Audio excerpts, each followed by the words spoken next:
Football is a 20th century technological struggle. And what I seen was this whole raft of people a-setting on these two banks and looking at one another across this pretty little green cow pasture. Football has hitting, clipping, spearing, blocking, punting, late hitting, unnecessary roughness, and personal fouls.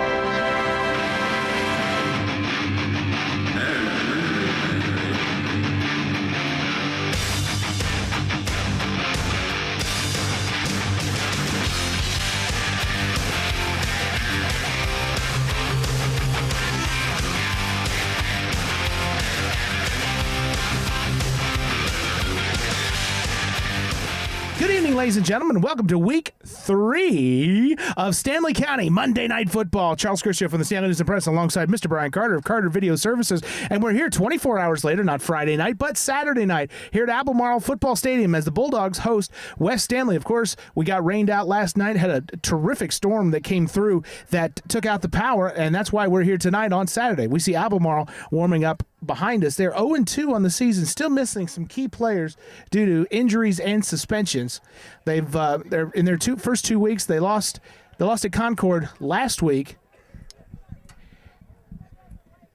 Head coach Scott Smith runs the double wing offense, a brand new offense this year for the Albemarle Bulldogs. And we will see what the Bulldogs in their first home game with Coach Smith can do this against a West Stanley team that, of course, we've seen twice already this season, as opening the season with a win over South and then losing last week to West Montgomery. Malik Jackson checking his numbers, going over 1,000 last year for just about 1,275 yards last season. He is rapidly approaching the school record. He still needs another about 1,600 yards, but if he continues at the pace he's running at this year and next year, he's only a junior, he may break Ralph Jackson's record at West Stanley for most yards in a career. We'll be back with the coaches on Stanley County Monday Night Football.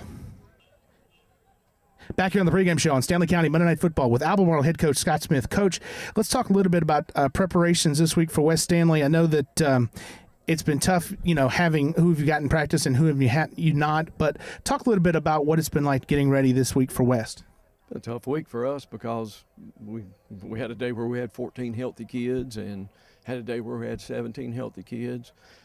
Thank goodness we got 3 or 4 of them back by the end of the week, with doctors and clearance, and that doesn't mean they're 100%, but that means they're able to play football tonight and hopefully be able to compete.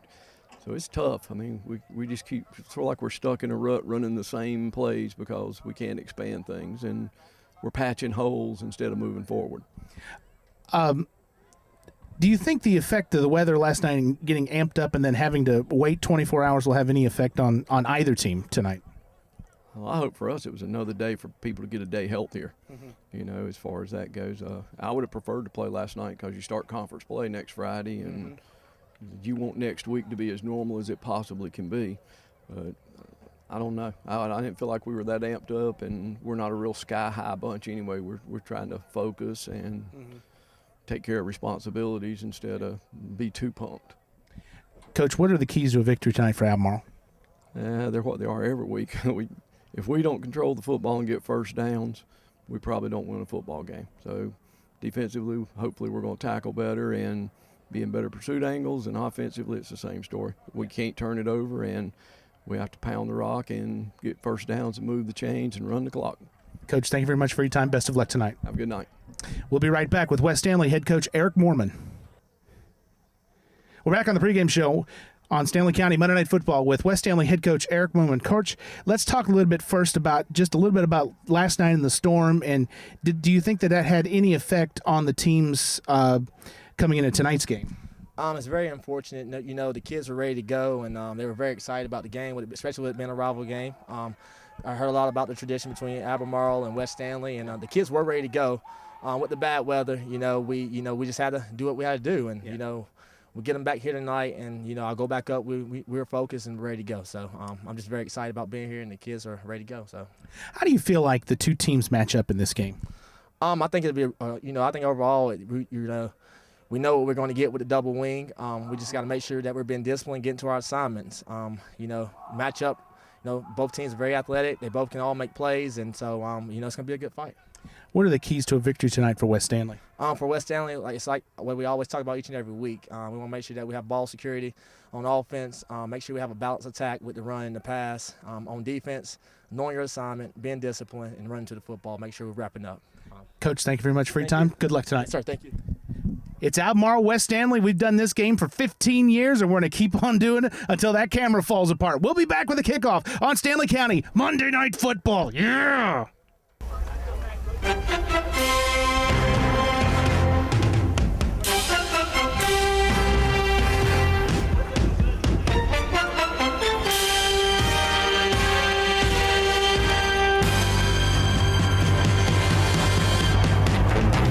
Once again, good evening, ladies and gentlemen. Welcome to Stanley County Monday Night Football. Charles Kurtz here from the Stanley Press alongside Mr. Brian Carter of Carter Video Services here at Albemarle High School. Just about ready to get this thing underway between the Albemarle Bulldogs and the West Stanley Colts.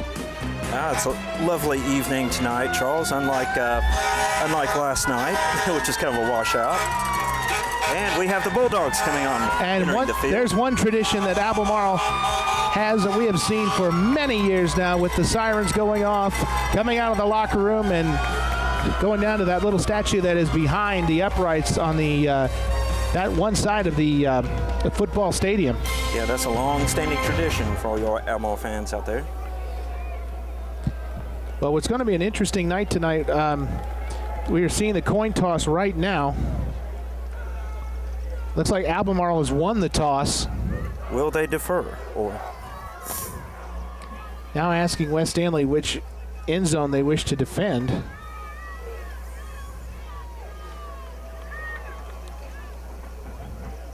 It looks like Albemarle has won the toss, and they will receive and go left to right across your television screen to start this game.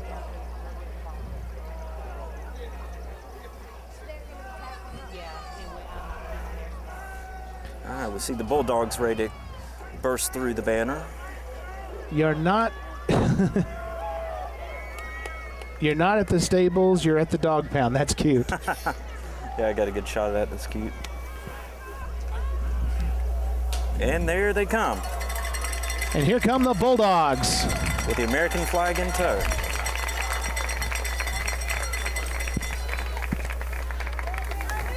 Yes, and they do have the American flag and a Bulldog flag. I don't think I've seen them do that before. I think that is the first, Charles. Albemarle brought, looks like there's, not only do they have some of their varsity cheerleaders and JV, but some youth cheerleaders as well. And now here come the West Stanley Colts onto the field. 1-1 on the season. This is always an integral game. You know, until last season, Brian, you know, the Stanley News and Press has been awarding the Stanley Cup emblematic of the county championship since 1993. And these two teams, until last year, these two teams are the only teams that had ever won it in that span. And North Stanley won it last year. North Stanley won it last year, and this is, you know, this game has always been one that really defined who was going to win the county title in years past.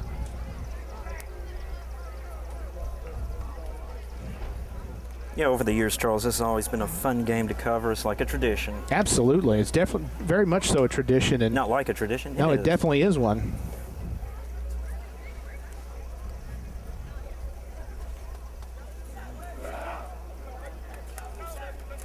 I tell you, Charles, it's beginning to feel like football weather. Well, tonight it definitely feels a little cooler. Well, at least we're not getting pelted by hail. Oh, that was, you know, folks, we didn't have any video on that, and we had barely had time to save ourselves before that storm hit. It was almost instantaneous, and it knocked out power for much of the downtown. In fact, I think until about 4 o'clock in the morning. Yeah, we didn't have power at the Stanley News and Press office. We actually were working off a generator, believe it or not. Nonetheless, here we go. 24 hours later, it's still Friday Night Football. Albemarle, West Stanley, let's roll. Logan Green with an end-over-end kick is going to take a big bounce still and going to roll out of bounds. heads-up play there, but I think that was number 10, Raekwon Graham, and that ball will come out to the 35.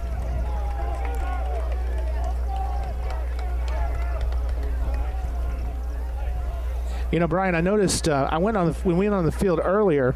I didn't notice any conditions on that the field was bad or not, or wet or anything from the rain last night. It looked like it was in really good shape. I know it's the drainage is really good. Just a few divots and that was it. But they keep this field in tremendous shape. Well, quarterback Caleb Bird brings the team into the double wing offense.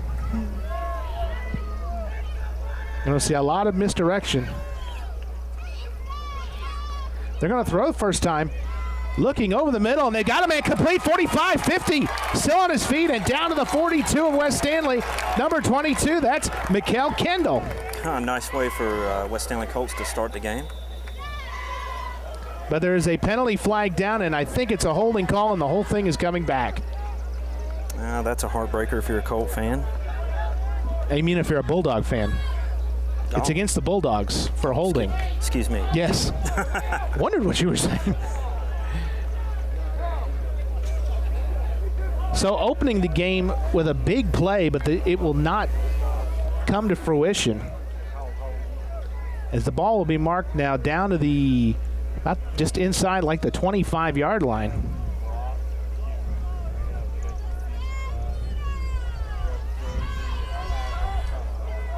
So it'll make it now first and about 20. So they got a matchup they wanted. They had West Stanley, with 8 in the box, 9 to stop the run. And instead they got a wide open 20-yard pass, but it all came back. Now first and 20 this time.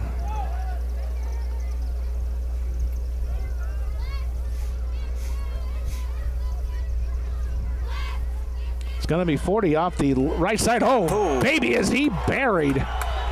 And guess who? Oh, yeah. Connor Edwards. Connor Edwards. He was massive last weekend. Remember that, Charles? Oh, absolutely. Number 40, by the way, was Lorenzo Little.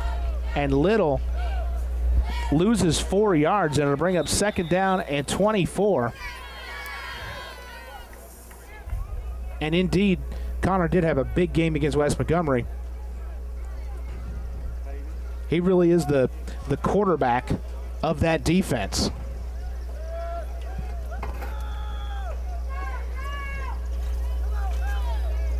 Play action again this time. Looking over the middle, and it's broken up nicely at the last second by Joseph Izaguirre. Was looking for 22 Kendall again. And it'll bring up third down.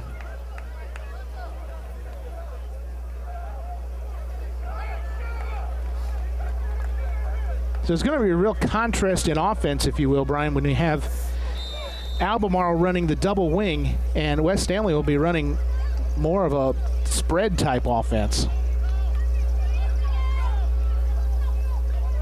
Yeah, we're definitely in for an interesting battle tonight. Third and about 24. Off the right side, off the left side, goes number 20. That's A.J. Standback. And Standback pushes the pile out to about the 27. He gets about 6 yards, but that is going to bring up a punting situation. Yeah, nice defensive hold by the Colts. Number 35 is the kicker right off the, I saw him play soccer earlier this week, off the soccer team is Manuel Ubaldo. Izaguirre is standing at about the Colt 35. 2 wides to the near side, almost like an offensive set. It's a short punt. It's going to take a West Stanley bounce and roll dead at the 47. Yeah, so the Colts will be taking it close to midfield here. Great field position for them. And 9:44 left, opening quarter.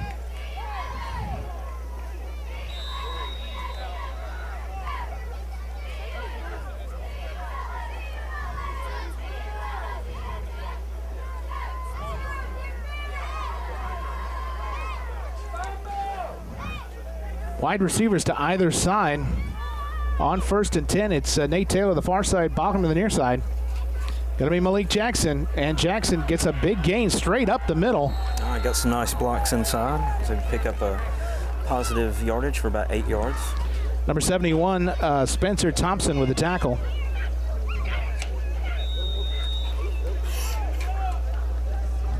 We don't have a PA system. I think the storm last night sort of fried the electrical system, so no ambient music. No ambient music of any sort at this point, and I don't think the bands plural are here either.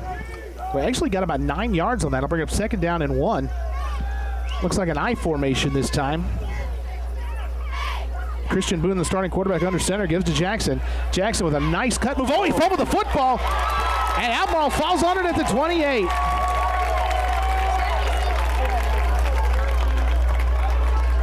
I believe it was number 14 on the recovery. Yeah, Marquez Crump. Did I pronounce that right?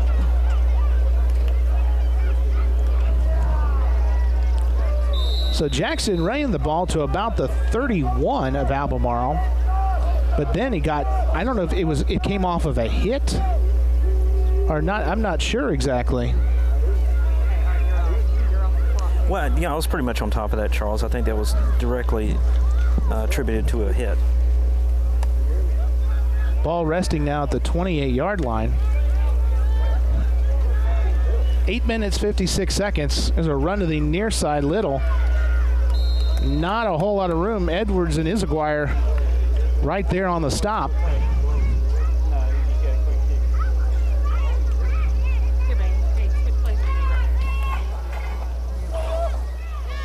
So that'll give him about 2 yards. That'll bring up 2nd down and 8. As we said in the opening, ladies and gentlemen, that some of the Albemarle players are still not available for this game from injuries and other considerations. I know that the man that they were really wanting to be their starting running back, big Jacoby Emery, is not going to be back until at least next week. Now Bird on a keeper's got a little room on the right side. A nice cut up the middle, still going, and I believe he's got a 1st down. He does at the 41. Nice play by Caleb Bird. Oh, that's some nice misdirection there. Kind of fooled me. And that is a 1st down. The first down of this game for the Bulldogs.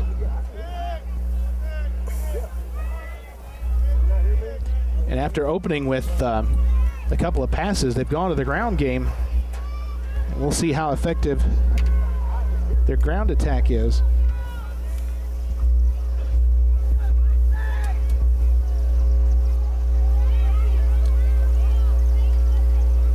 It's going to be an option to the right. He's looking to pitch, and he almost threw it right into the hands of a West player. Cameron Brown was right there on the tackle. Oh, he was, and Raekwon Graham didn't even hardly have a chance.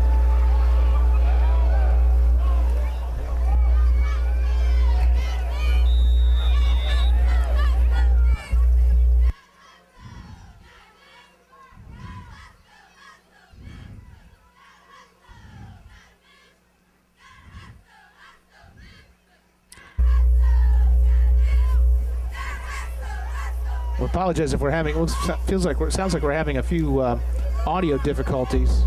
Yeah, I believe that is my mic. Yeah. Charles. All right.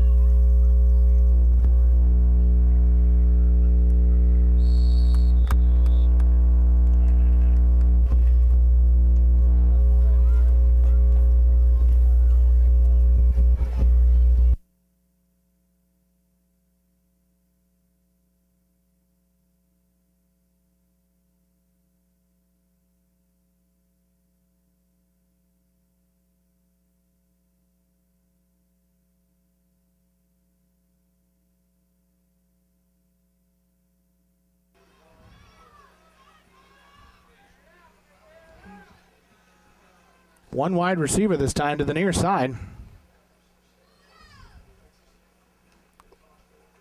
Ball's gone straight up the middle. H.A. Standback puts his shoulders in. He's going to be short of the 1st down. Got about 5 on the play. It brings up 4th and 8. Clock running, 6:22 opening quarter, no score. Albemarle and West Stanley. And it looks like Abaldo's going to have to punt again. And now Izaguirre backing up to about the West 25. A high snap this time. A much better punt this time, end over end. Takes a bounce and it just goes back a couple of yards to the 27. And that's where West Stanley will take over.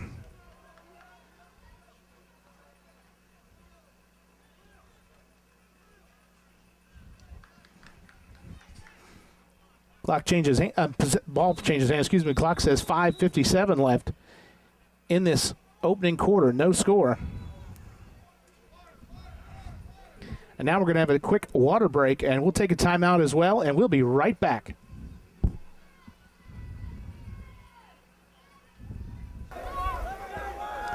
First and 10 for the Colts now from the 27, 5:58 left, opening quarter, no score. Jackson off the right side trying to get around the corner, does momentarily, but he runs into a wall right at the 25. And Jackson's going to lose 2 yards.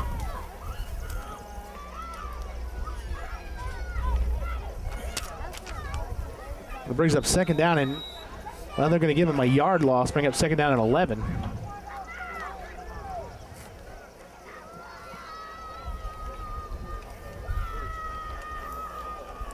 So Jackson so far has not been able to get ahead of steam yet, and now West Stanley will go with 3 wide receivers. Snaps a little high, looking to the side, complete to Rowe. Rowe trying to turn to the corner, 30, 35, puts on a beautiful move, hurdles one player, and is out of bounds right around the 39. And that's going to be good enough for a West Stanley first down.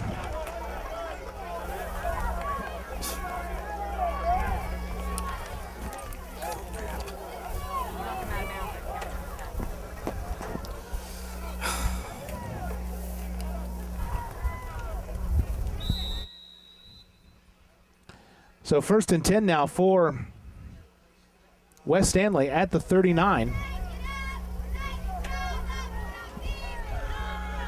4 wide receivers this time, 3 to the far side.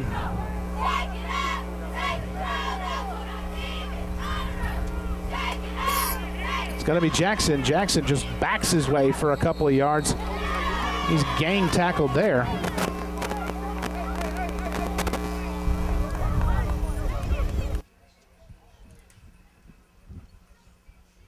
Gain of about 3 yards.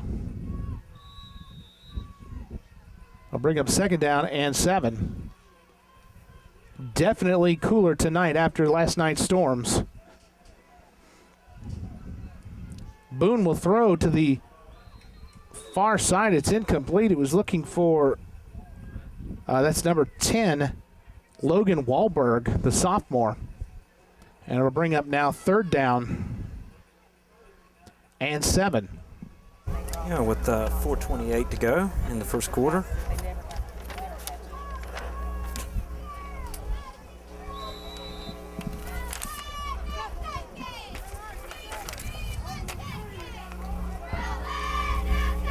So West Stanley probably going to try to put this one in the air, Brian. 3 wide receivers to the far side of the field. Yeah, I do believe you're correct, so. There's 4 receivers and only 2 in coverage, so somebody's got to be open. The short man is complete. Oh, he is wiped out afterwards. The ball went through his hands, and who laid the shot on him was Marquise Crump. And it'll bring up fourth down in a punting situation.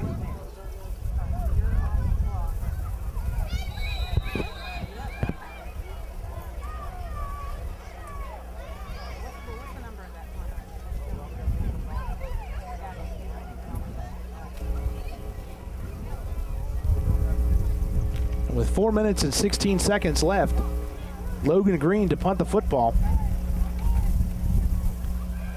Nice high spiraling kick, drives Raekwon Bennett back. Oh, he fumbled the ball, still on the ground. Picks it up and he goes down around the 13. A dangerous play.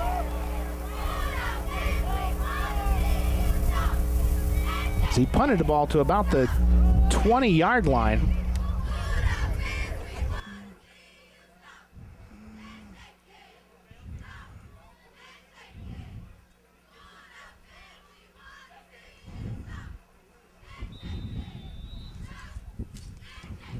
4 minutes, 5 seconds now. As the wind, seems like the wind is starting to pick up a little bit. Oh, it certainly is. Certainly. I can definitely feel it up here. I can give you a weather report, and there's a black cloud coming our way. Little motion this time. Instead, it's straight to the up back.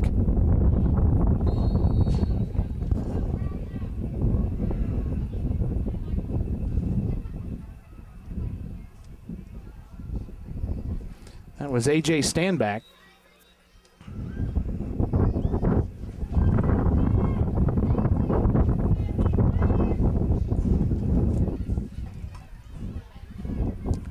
Gets about 7 yards out to the 20, or make it 6 and make it 2nd down and 4.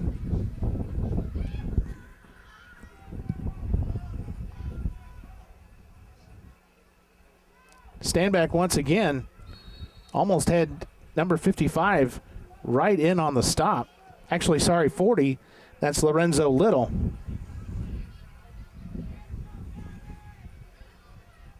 And this will bring up 3rd down and about 2.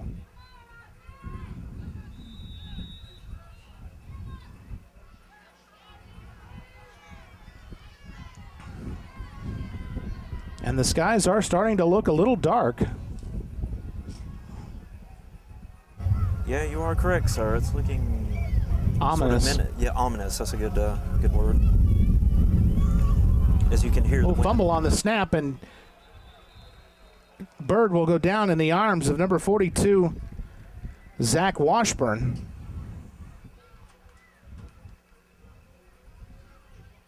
Loses about 3 yards and going to bring up another punting situation. And we apologize for the wind noise.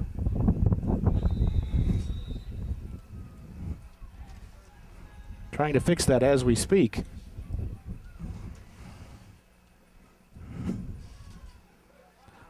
Nice end-over-end kick by Ubaldo.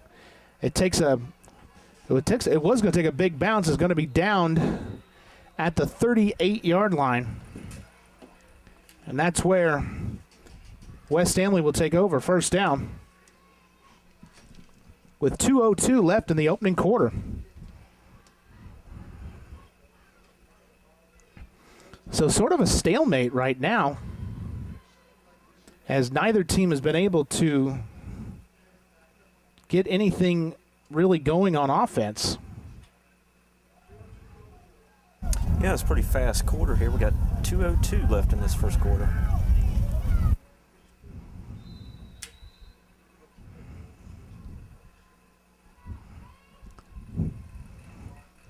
First and 10 Colts now from the 41.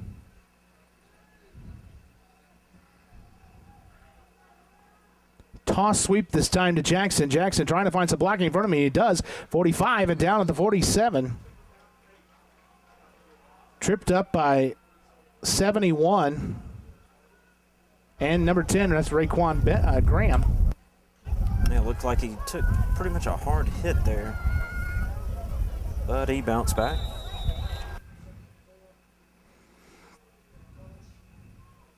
Brings up 2nd down and 4. Clock continuing to run.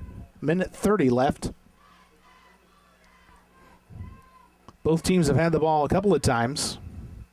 Matter of fact, I think there's been three possessions each in this 12-minute quarter, and neither team has been able to generate much. Jackson had to make a move because of, I believe it was 54. That's Colby Klutz. He had to immediately try to dodge him. It only gets about a yard. And it'll bring up 3rd down and 3 with how much time left?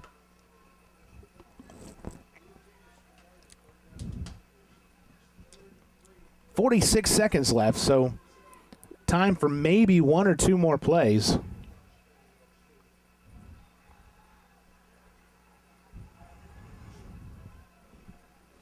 Going to go Jackson. Jackson trying to change his field.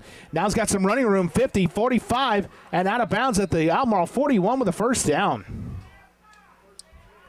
a good job by Jackson that time, recognizing that he had no running room to the right side. And actually, Albemarle was getting a push with, I believe it was 55, Christopher Little, getting such a push on the left side that he had to change directions and turned it into an off-tackle play and got a first down with an 11-yard run. Clock is stopped with 26.6 seconds left, opening quarter.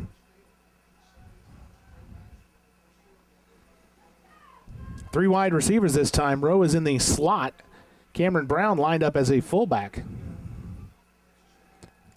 Almost picked off. I'll tell you what, number 55, Chris Little, with a terrific athletic play, and he nearly caught that thing, Brian, and took it to the house because he deflected it, but boy, he looked like he had a shot of taking that all the way for a touchdown. Oh, yeah, it was green pastures for him. Clock now stopped with 21.7 seconds left on a 2nd down and 10.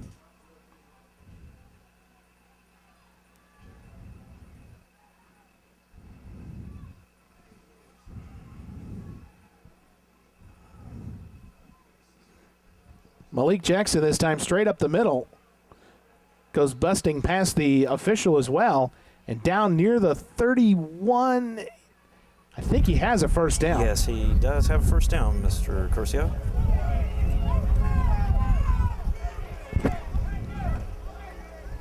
So this is the deepest that either team has taken the football on any of the possessions so far. It looks like West Stanley is going to run out the rest of this first quarter. So we'll take a timeout and be right back with no score. Albemarle and West Stanley will be back with the second quarter on Stanley County Monday Night Football.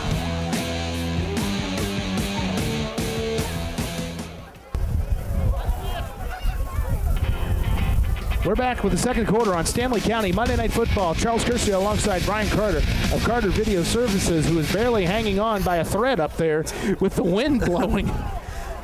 About to blow me away, Charles. Joseph Izaguirre gets a carry, and he is brought down immediately by number 19, Kenny Poplin.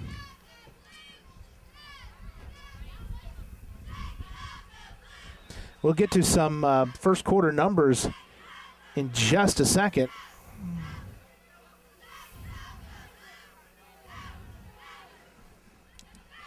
Looking to pass Boone is, and he's throws it one-on-one coverage, and it is fought for and picked off. Caleb Bird. It was a one-on-one battle between Bird and Justin Balcom, and Bird comes up with the interception.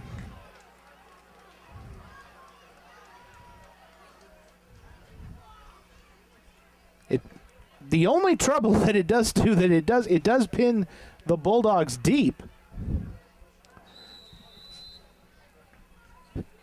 But with 33 seconds into this second quarter, the Bulldogs have gotten 2 turnovers now.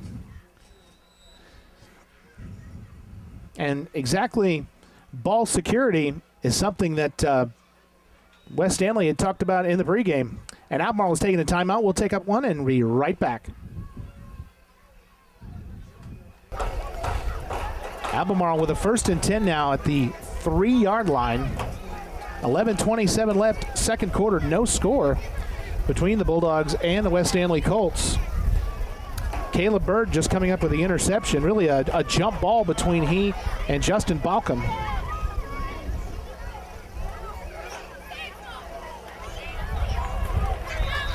This misdirection offense has you looking 18 different ways. Oh, it had me looking 18 different ways. I was going left, right. I may seem a little slower on the broadcast tonight, and there's a reason for that because I'm trying to make sure I know where the ball is.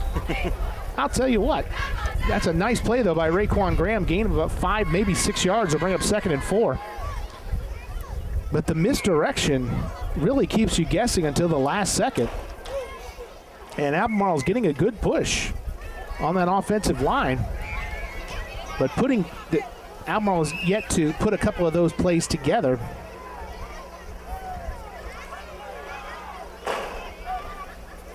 Fakes the give and then keeps it this time, and he's going to go down for a loss. Yeah, that didn't fool anybody that time. And that was Drew Kidd that time. Bird loses 3 yards It brings up 3rd down and 8. 55 yards rushing for West Stanley in the first half. 21 net yards for Albemarle.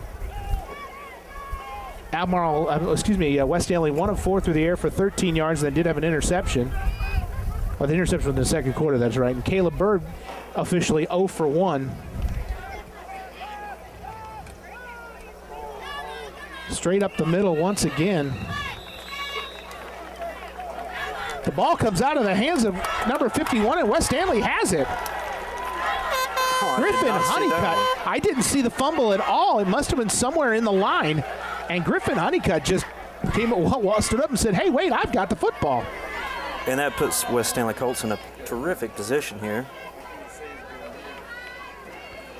Certainly does. Yeah, right on the 7-yard line, I believe.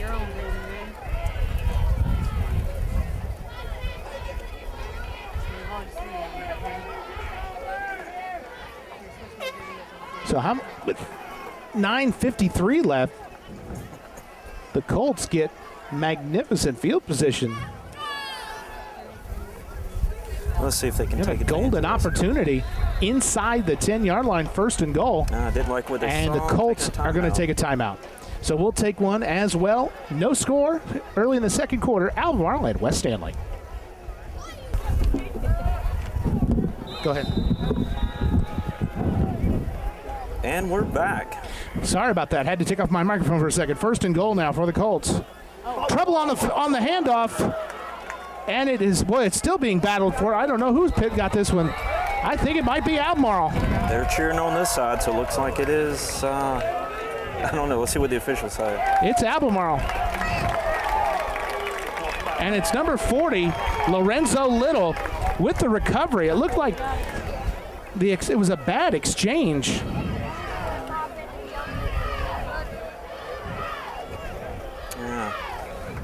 Colts had a golden opportunity right there. It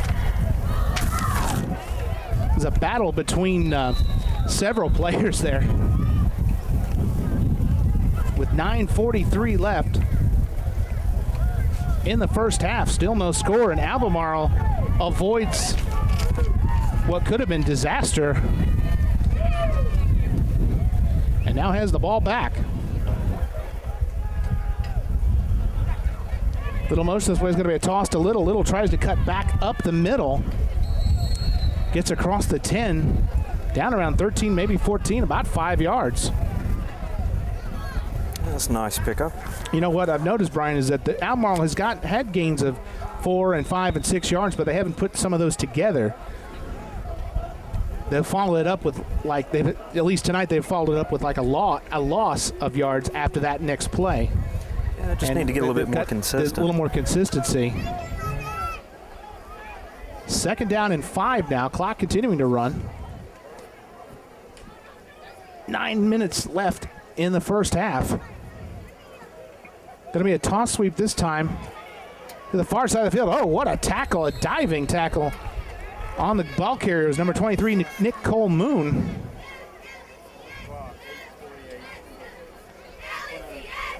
And he gets down to the 5th, maybe a yard gain.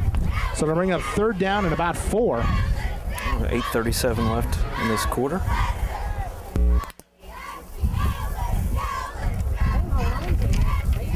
Third and it's really less than third. It's 3rd and about 2, actually.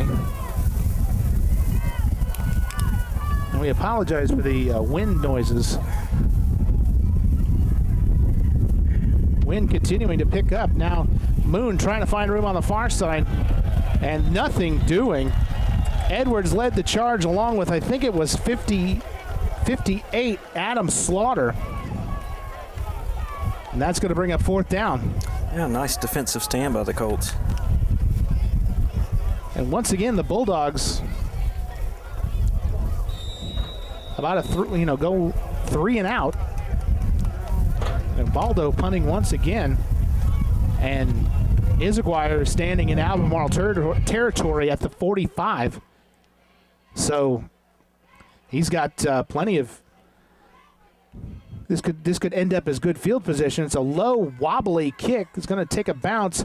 Izaguirre just falls on it at the Colt 48. That was a wise decision. Just fall on it. Well, that, and he had, I think it was 20 A.J. Standback just coming at him like a missile. So ball changes hands with 7:24 left.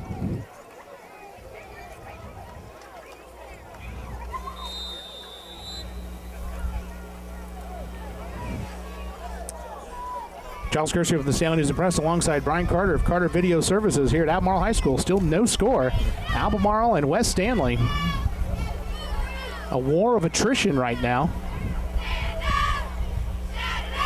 Boone throws to the far side, complete to Rowe. Rowe's got some blocks in front of him and will go down after about a 7-yard gain. A nice tackle that time by Raekwon Graham.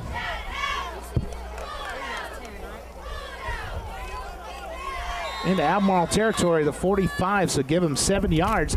It'll bring up 2nd down and 3. Yeah, right at the 7-minute mark. Each team has 2 timeouts left. Still plenty of time, though, left in this game. Both teams kind of going at a deliberate pace. Malik Jackson straight up the middle and absolutely nothing. And one person tackled him, and it was number 77, Khalil Davis, the big 6'2", 270-pound defensive lineman.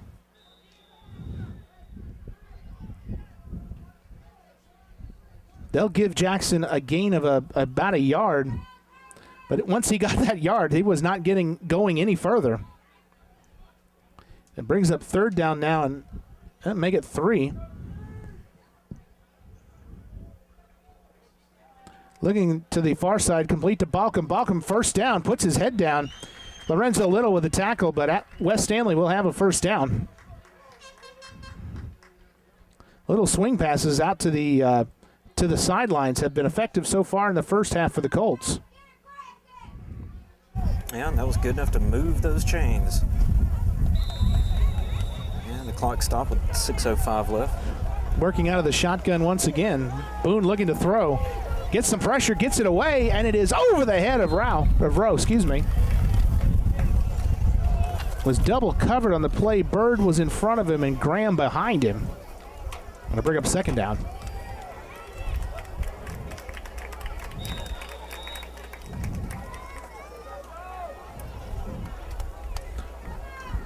So far in this game, I'm gonna try to get a stat update. Malik Jackson, 56 yards, but on nine carries. He's averaging 6.2 yards a carry, but he is not. But last couple of carries have not gone very far. And through the air, Boone is 3 of 8 for 25 yards and an interception. And I give to Jackson once again, and once again, Khalil Davis says hello. Oh, he's still on his feet. Look at Jackson fights, but he's actually going to lose yards. Yeah, as Little better off just fall down. He really would have. Little finished him off along with 19 Kenny Poplin. Oh my goodness! I think he lost about 5 yards. He would have probably. You were absolutely right, Brian. He would have been better off if he just gone down with a 1-yard loss instead, or at the line of scrimmage instead. By continuing to fight, he loses 4 yards, and it brings up 3rd and 14. And Boone has been under a little pressure in this first half. We'll see how much pressure Albemarle brings. Clock continuing to run with 5:12 left. They will rush just 4 and put 7 in coverage. Looking downfield, there's contact, and the ball is picked off once again by Caleb Bird. At the 13-yard line, there was contact between he and Balcom. But no flags. No flag forthcoming. Bird with his 2nd interception of the game. And the ball changes hands with exactly 4:58 left in the first half.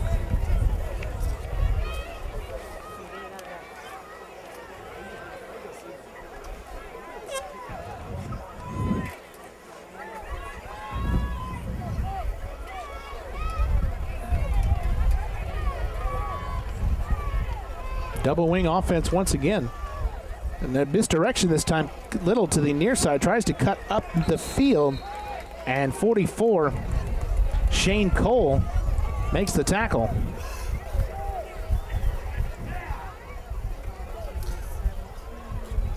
And again, about a 5-yard gain. Brings up 2nd down and 5. Albemarle is starting to get some strong gains on offense. They're at 17 carries, but they've only have 36 yards net. And they're only averaging about 2.1 yards per carry. Now a little motion to the near side. Got blocking in front of him. 1st down and more. Lorenzo Little's going to be folded in half by like a piece of origami by Edwards and I believe Cameron Brown. Seems like Edwards is in on every defensive play. Very active on the field. He gets 8 yards that time. And a 1st down, and it sounds like you're hanging on by a thread up there still. I'm just trying to keep everything together. Do you have any? Do you need to like tie yourself to the press box just in case you don't get blown away, or? I might have to. 1st and 10 now from the 27. 3 minutes, 55 seconds left, opening half. 2nd quarter, and there's no score. Albemarle and West Stanley.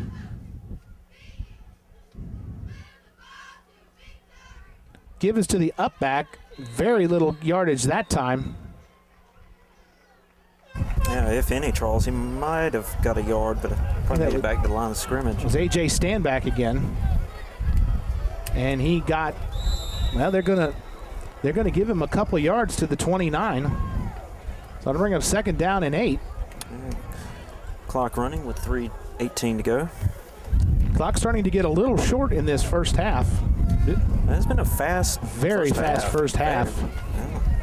Have not had a lot of penalties. We have had 3 West Stanley turnovers and 1 for Albemarle. 2nd and 8 now. Now passing situation. Bird throws it up. He's got a man open. Ray Graham's got it. 45, 40, 35, 30, and Drugs flies out of bounds at the 23. Oh, and that's got the Bulldog faithful up on their feet. A big-time play that time. Graham wide open behind the defense. They'll mark the ball at the West Stanley 24, and that's a gain of 47 yards. That's the biggest play of the. And this is it is the biggest offensive play for Albemarle. You're absolutely right. It's also the deepest that Albemarle offensively has gotten into West Stanley territory.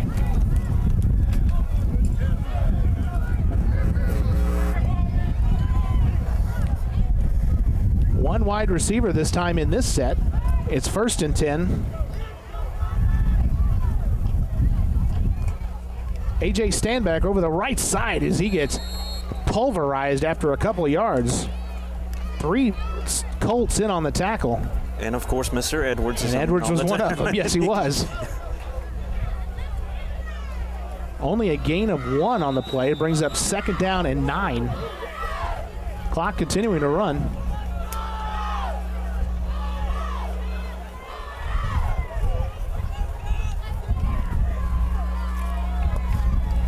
Double tight end set this time. Albemarle taking a lot of time.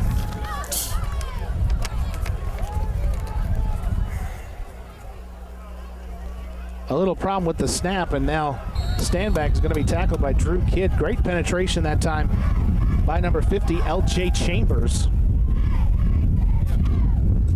It brings up 3rd down and 9. Really no gain on the play. Under 2 minutes now, 1:50 left. Albemarle still has 2 timeouts left, and so does West Stanley. Yeah, this would be a good time to start thinking about using those. Ball is about the 24. They're looking at about a 41-yard field goal attempt from here. Bird now trying to find some room, throws, and it's incomplete. And I think he had a man open, but it looked like Lorenzo Little might have pulled up a little lame there, Brian. Yeah, he's a little gimpy, but he's coming out of the game. Well, Albemarle's going to take their second timeout, and we'll take a timeout as well. No score, 1 minute, 24 seconds left in the first half. We'll be back. So 4th down and 9 for Albemarle from the West 23. No indication that they're going for a field goal. Looks like they're going to try to convert this one. Bird takes a moment and talks to Raekwon Graham.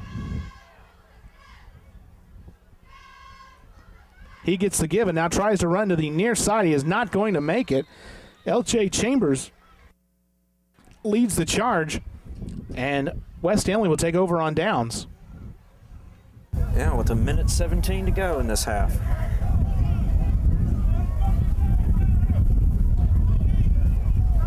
So West Stanley with 1:17 and 2 timeouts. They've already been picked off twice through the air. Yeah, they might be a little.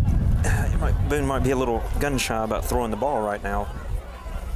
Well, if he's not, yeah, about that, he's got to try to. Yeah, I know what you're saying. He's thrown at one that was a jump ball, and the other looked like there might have been contact. Wow. Sounds like I'm at the ocean. 1st and 10. Rowe is in at quarterback now. He'll give to Jackson, and he's tackled by Khalil Davis.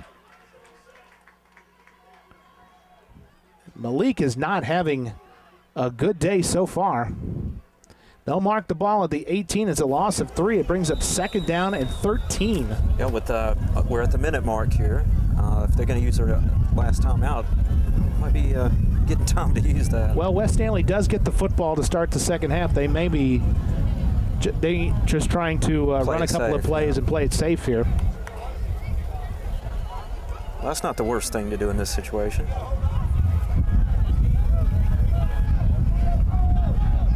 Rowe is in at quarterback. Tries to keep fake now. We'll keep it. Straight up the middle, 20 and down to the 23. Well short of the first down.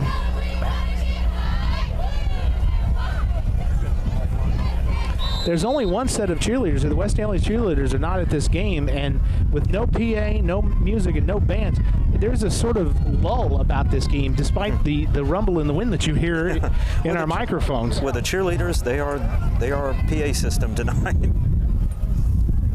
Rowe keeps it again. Oh, wow. It looked like he had his face mask. The clock expires.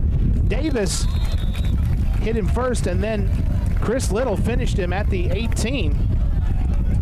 Both teams are running off the field. There's no flag forthcoming. And I believe that we've reached the end of the first half. Unbelievable. So the first scoreless half that I can remember in a number of years on Monday Night Football. We will be back with halftime stats. Albemarle nothing, West Stanley nothing. This is Stanley County Monday Night Football.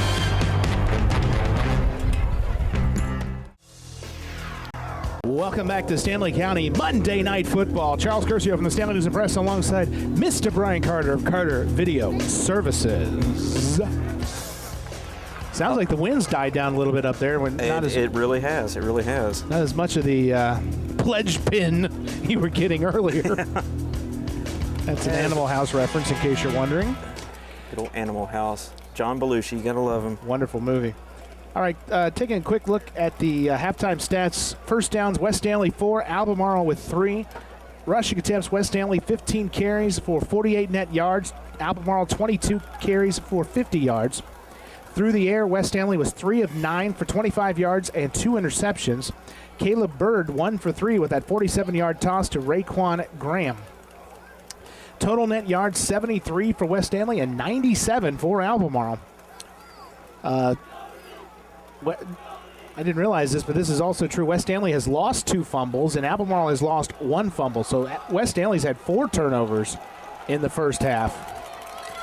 And they come take the field, and you think and here come the Bulldogs. You would think that would be disastrous for West Stanley, but as you can look at the scoreboard, we're all knotted up here in the second half. Albemarle has had 1 drive that went deep late in that first half, down to the 24, but just stalled out. And West Stanley had a golden opportunity to score when they got a turnover. The only turnover that Albemarle's committed in the game, they got a gift turnover right on the doorstep at the 9-yard line and then fumbled the football right back on the very next play. So Albemarle will be kicking off to start the third quarter. Yeah, so we'll see what the Colt offense can do to get this thing going tonight. Speaking of that, let me look at Malik Jackson's numbers, he has 57 yards gained, but he's lost 8, so he has a net of 49 yards on 11 carries. Taylor Rowe, 2 carries, 0 yards. Izaguirre has 1 carry for 1 yard. And on the other side, I have A.J. Standback at 7 carries for 22 yards. Donnell Little, 6 for 19. And Raekwon Graham has 2 carries for 7 yards. So just not a lot of numbers right now. Albemarle has just not been able to put together a long drive. And West Stanley has just really shot themselves in the foot 4 times. Yeah, definitely a war of attrition here. Reminds me of World War I, trench warfare here. Absolutely. It's going to be a war of attrition, no doubt. Manuel Ubaldo for the kickoff. It's going to be a short end-over-end kick. Going to be taken. One of the up back who falls into Cameron Brown. I believe that was Jaquan Ingram. And again, we see this more and more often now. These shorter kickoffs, trying to keep the ball out of the hands of and kicking away from a dangerous return man like Malik Jackson. Ball will be marked at the 24. And West Stanley will take over first down. So it'll be interesting to see what kind of adjustments. Yeah, see which one of these teams catches fire here in the second half.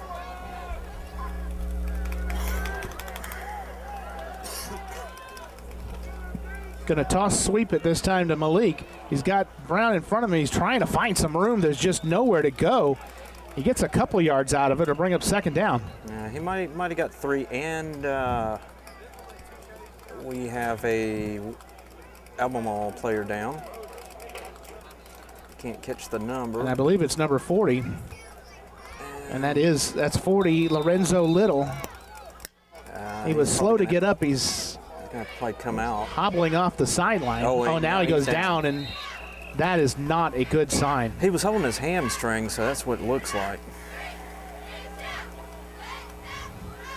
Especially considering that he got that far and then just collapsed. Just collapsed, yeah. So we'll take a quick injury timeout, and we'll be right back. Well, Little is coming off under his own power. Just some sort of, like you said, I believe, hamstring injury. He's on the sideline now trying to sort of work that out. Walk it off. From the far hash mark, 2nd down and 7 for the Colts. Jackson is the lone running back in the backfield. Oh, excuse me, I didn't see Cameron Brown sitting there. He's in there as well. And they go off that side with Brown up front. Jackson's got the first down. As number 52, Caleb Benoit, finishes him off at about the 36, but it's good enough for a first down. And that will move the chains. The 10-yard gain that time, and you just wonder, as this game goes on, West Stanley is able to go a little deeper on their bench than Albemarle is, and you just wonder at some point, when that will be I think that will fatigue will start to kick in. I think you're right, Charles. That could be a major factor. I formation this time. Going to toss it to Jackson, cuts up the middle. Now gets behind the block, trying to get to the corner. He'll go down at the 42. Just gets tripped up. But there is a penalty flag sitting at the 37, and the whole thing may be coming back. Let's check that penalty. The gain is 7 yards, but I have a feeling holding against West Stanley. Yep. So that will negate that play. So the 10-yard penalty will be marked probably from around the 37. So this may, in effect, put them back at the 27-yard line. I think nowadays when you see those flags go down, Brian, referees try to, I don't know that they do it every time, but I think they try to throw the flag at the point of where, because the foul is marked now from the 10 yards from the spot of the foul, not from the original line of scrimmage. And if I'm not mistaken, that might be the first penalty of the game against West. That's all. It's been there weren't many penalties in the first. Penalty-free game. Well, each team had one penalty for 10 yards in the first half, so that's only the second penalty on West and third overall in the game. Looking to the far sidelines, and got bobbled, and are they going to rule it incomplete? I believe they are. Rowe bobbled it and never did come up with it. And it brings up 2nd down and 20. And you know, you'd almost like to see, if you're a West Stanley fan, I think you'd like to see Rowe get the ball, or even Jackson maybe out in space, because right now Albemarle is covering everything well. Do you know what I'm saying, Brian? That they're not necessarily stopping every single play, but they're containing West Stanley. Oh, yeah, and if you can contain Malik Jackson, you're doing something big there. 2nd and 20, going to toss it to Jackson. Jackson had to avoid a tackler, and he's going to lose yards. 3 and 4 Albemarle tacklers.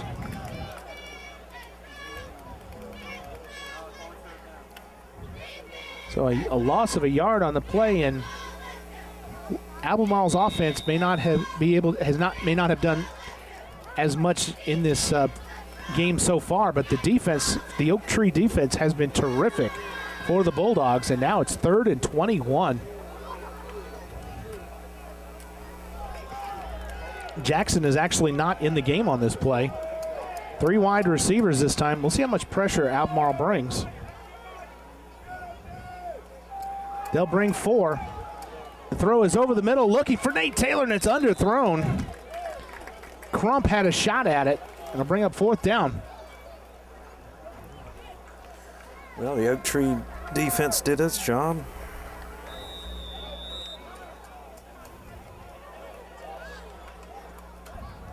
And it's another punting situation.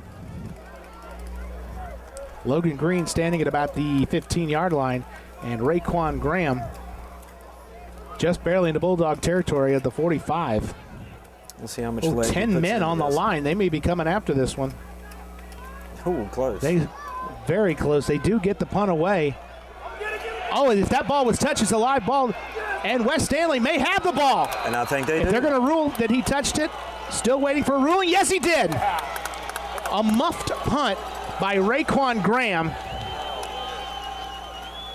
and recovered by the Colts. I didn't catch the number, but is at the Albemarle 22-yard line. 40-something. It might have been 40. It was something in the 40 range, yeah. like either 40 True Kid or 42 Washburn.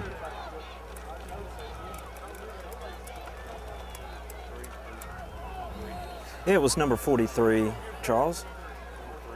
I don't have a 43 for West Stanley, so we'll have to check. Oh, it was number 3. Number 3, excuse me. Oh, that's Cameron Brown. Okay. So Cameron Brown recovers the ball at the 22. They're going to mark it at the 21-yard line. Excellent field position for the Colts. And now, only the second time, they're just outside the red zone this time. Their second, again, they were at the 10 earlier. Malik straight up the middle. Just trying to find room and hang on to the football. Might have gained about 3 yards on that play. The linebacking core for Albemarle is doing a terrific job of shutting down that middle of the field area. They'll mark the ball at the 18 to bring up 2nd down and 7. Clock continuing to run. Yeah, with 8:27 left in the third quarter. No score here, folks. Albemarle and West Stanley.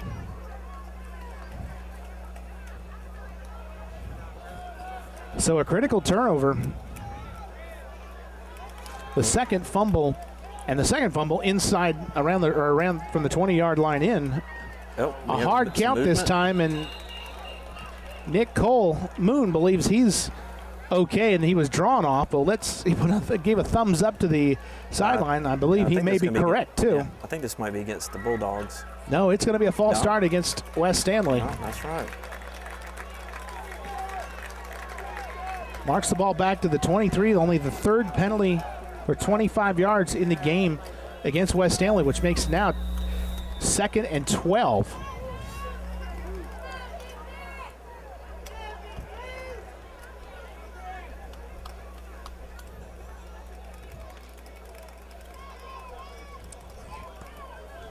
critical possession here for West Stanley. With the ball deep in Albemarle territory. Yeah, we'll see if they'll capitalize on this. Toss sweep to Jackson. Jackson's immediately getting pursued. Got away from one man and maybe got back to the line of scrimmage and maybe a couple of yards more. They're going to mark him right out at the 22. He might have gotten a yard. And he took out a coach on his way. Now we saw, and we've seen Logan Green, of course, the past couple of weeks, got a big leg. We have seen him at his leg's distance, is around, he has kicked from 40. Not in a game. We've seen him in warm-ups, of course. Yeah, with the 2 goose eggs on the clock here, we're in the 3rd quarter. I'd say give him a chance. I think I'd bring in Green to try the field goal. Well, it's on 4th down. It's only 3rd down now, but I was trying to think ahead. Yeah. Four wide receivers this time, and we might get a timeout from Albemarle. Albemarle was not lined up correctly. And we'll take one as well and be right back. So a critical play here for West Stanley. No score. Approximately 8 minutes left in this 3rd quarter. 4 wide receivers this time. Now 3 to the far side.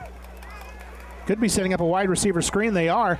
Pass is complete to Rowe. Rowe 20. 15's got blockers in front of him. He's got a first down. Or if he doesn't, he's very close. He is always good. He may have come up short. Oh, it's going to depend on the spot. It is much closer than I originally thought it would be. That looks short just by the hair, the length of the It may be short by about it. It is short.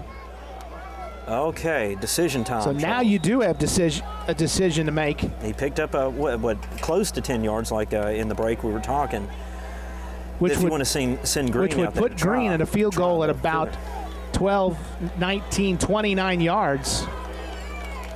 I'd like to know what's going through Coach Mormon's mind right now. Green is standing on the sideline. It's 4th and a foot. They're going for it. And this may be quarterback sneak time for Christian Boone.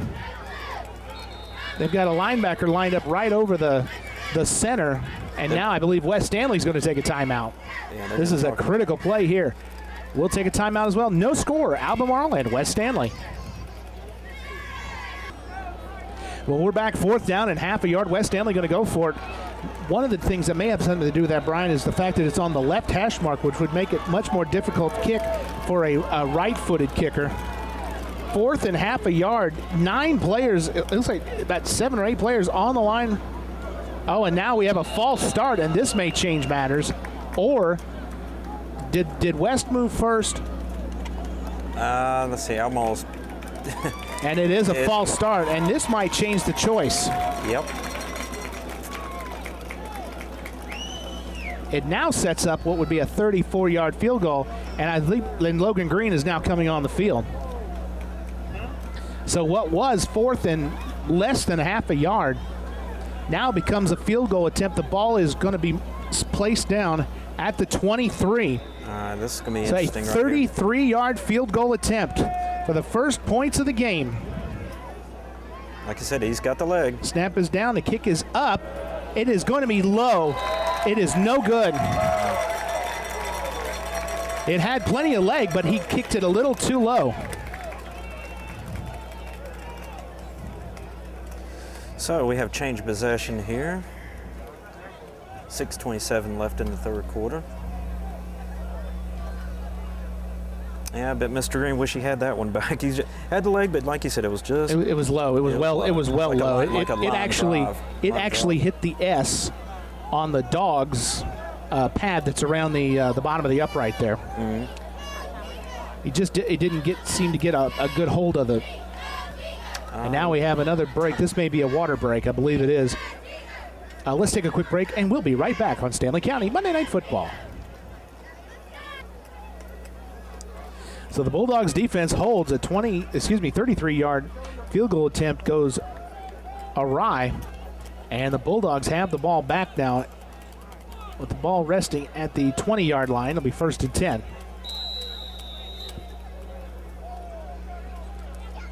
Double wing set this time. Oh, fumble on the play. Ball is still loose. Oh, I think Albemarle did get the ball back. Yes, they did.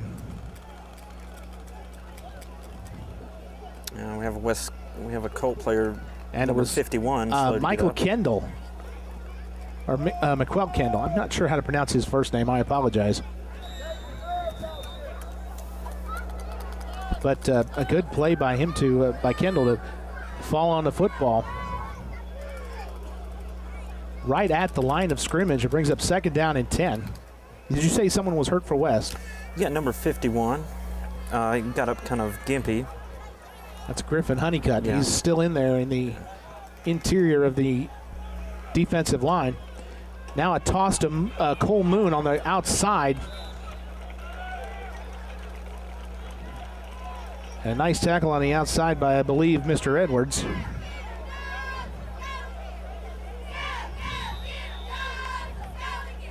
And now brings up 3rd down and 8. Clock continuing to run. 5:15 to go here in 3rd. West Stanley had the ball for nearly 6 minutes, just a little under 6 minutes, and did not get any points out of it. Let's see if Albemarle taking a long time to run the play. Looked like another problem with the snap. Drew Kidd this time. No, check that, number 58. We're having a bit of problems with the exchange. Adam Slaughter, yeah.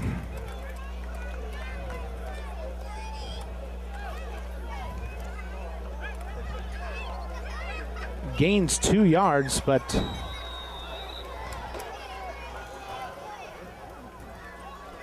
it brings up 4th down and another punt. Izaguirre standing at the West 45. West Stanley playing coverage. A late substitution on the field was 75, Chris Yarborough, but then 75 Albemarle. That's Charles Layton. Low kick this time. Takes an Albemarle bounce. Is going to roll out of bounds at about the, well, it's got tagged before it was out of bounds, right at about the 42. So another change in possession.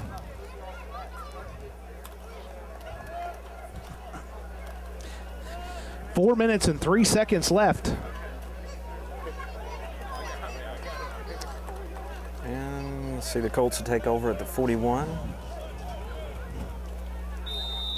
With 4 minutes and 3 seconds to go. You know, you get the feeling, Brian, or at least I do. We've done these games for a very long time, and do you get the feeling that one big play is going to break this game wide open? You That's exactly it. You just wonder where it's going to come from. I know, is it the going to anticipation. be? Yeah. Is it going to be Malik? Is it going to be the AJ Stanbecks or the Raekwon Grahams on another pass? You just don't know. Jackson in trouble now, trying to stretch to the outside. Turn the corner and does. Nice. He turned a very nice gain. What looked like it wasn't going to be a positive yards into a pretty decent gain. Yeah, about 3 yards shy of the first down.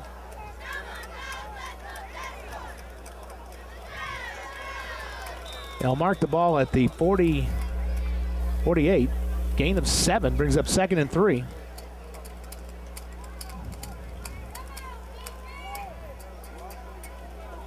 Jackson now waiting for his stats to update now. 17 carries, 72 yards. Izaguirre gets the carry this time and gets around. He's got a first down. Spin move, still on his feet, still going, and finally goes out of bounds. They're going to mark him out at the Albemarle 43. And they'll move the chains for the first down, and you got 3:11 to go. In the first couple of weeks, we've seen Izaguirre make several very athletic plays like that. If you recall the punt last week against West Montgomery that he picked up on the bounce and turned into a 20-yard return. And he was about 1 block away that night from breaking that one. So once again, the Colts into Bulldog territory. 3 wide receivers this time from the shotgun. Cameron Brown lined up as the H-back, looking to swing it to Justin Balkin instead, And he burst forward catch for yards after the carry there for about another 3 yards. That pass, I was watching the pass as it went out of Boone's hands, and it went right over the shoulder of Izaguirre coming out of the backfield. And originally, I thought that might be who he was going for as I was looking through my binoculars. Instead, it went right over his shoulder and to Balkham for the 6-yard gain. So the Colts dominating time of possession in this particular quarter. Had the ball 5.5 minutes to start the quarter.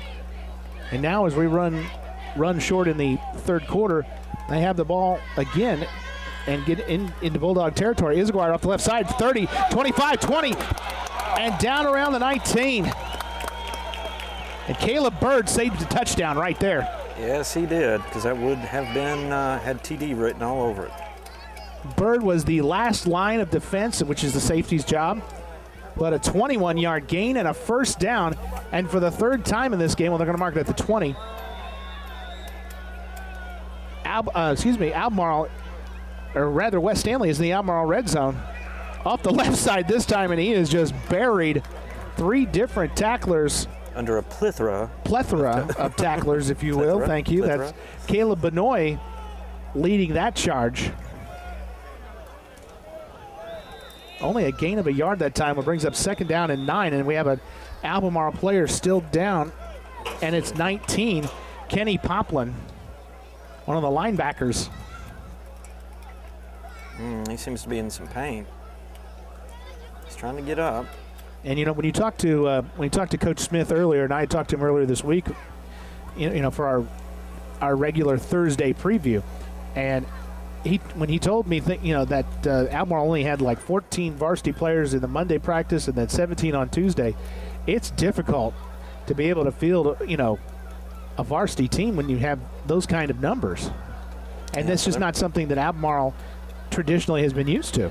Oh yeah, they've always had your backups and everything to be able to go deep into their lineup, but they are trying to have a JV team. I've learned this week, so they're trying. It's important to keep those JV teams and programs alive, just being able to develop the varsity talent of the future. Oh yeah, to groom and just to give the kids a chance to play. Yeah, and to groom the the underclassmen, not lower, it's under. Same direction, but different description. Yes. Oh, yeah. So while they work on him, let's take a quick timeout, and we will be right back on Stanley County Monday Night Football. Don't go anywhere. Well, Kenny Poplin is going off under his own power. And if you're watching on the TV screen and you recognize the trainer to his left, or to his right, to our left, that's former North Stanley standout athlete Brian Long. I once saw Brian Long hit a baseball so high that it cleared the treetops at Joe Kelly Stadium. Really? And it's good to see now that the high schools are getting full-time. South Stanley will get one next year. And Albemarle and West and North all have full-time trainers.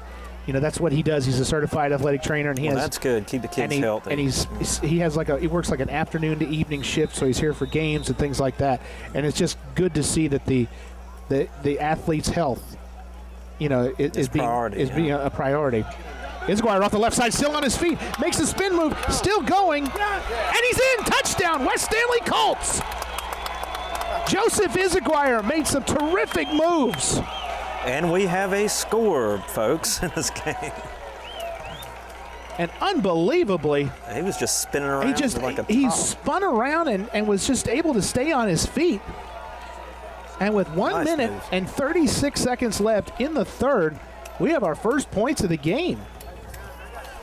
Let's see if we can get the point, if Mr. Long can get the point after here. That's Logan Green. No, they get Green. You're getting tired up there, aren't you? I'm sorry. Third week of the season, and you're getting names wrong. It's either that or senility. Hey! Check out the kid. No. Wait, now we have a late substitution coming on.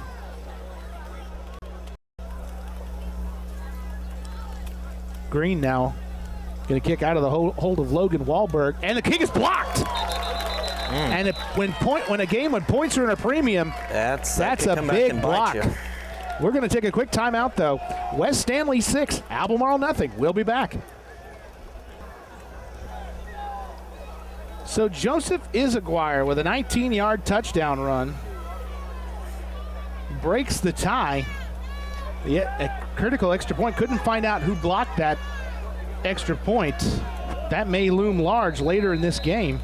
Yeah, very well could, Charles. Deep kickoff going to be taken 5-10 15, and runs out of room and around the 16-yard line. And who's in on that tackle? Mr. Edwards. Connor Edwards.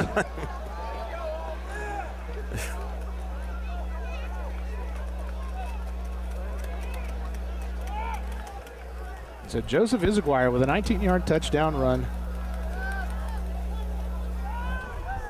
We're down in the final 2 minutes of the third quarter. West Stanley leads 6-0.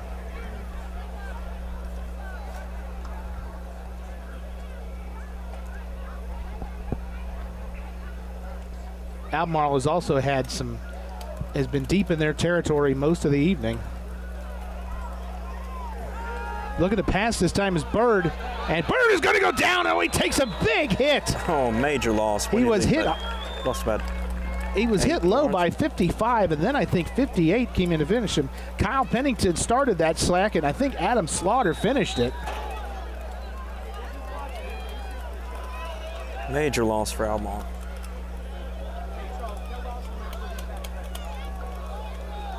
And that puts him back on about the 8-yard line.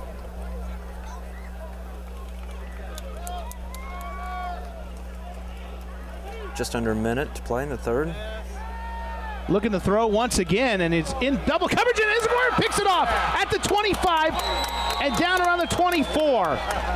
Overshot the receiver, and Izaguirre just played center fielder there. Izaguirre is having a really good game tonight, isn't he, Charles? He certainly is.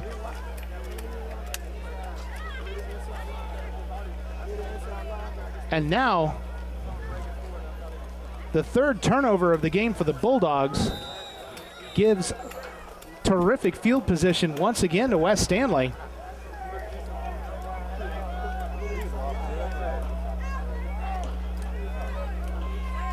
Ball is resting at the 25-yard line with how much time left? 44 seconds. 44 and a half seconds left.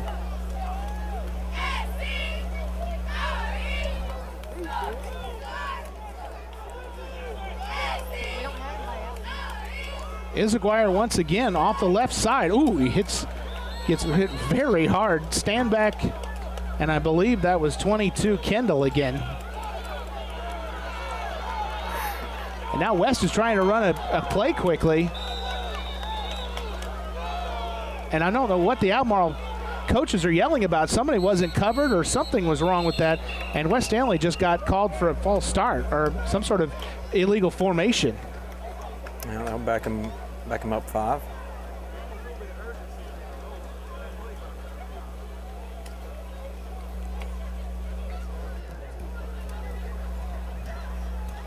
I think that's one of those times they were trying to get an extra play in, and instead of doing yourself some good, you just set yourself back 5 yards.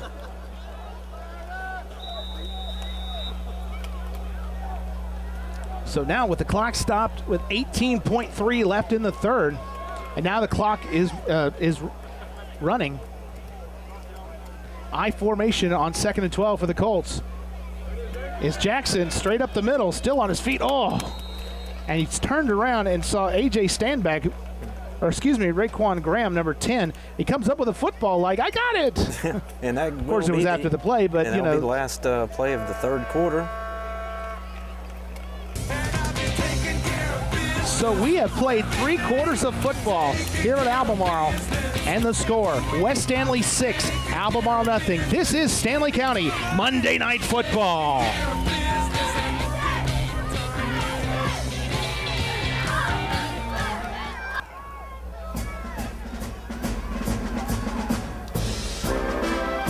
And Brian Carter's favorite theme on Stanley County Monday Night Football. Thank you, Charles. I need to hear that tonight.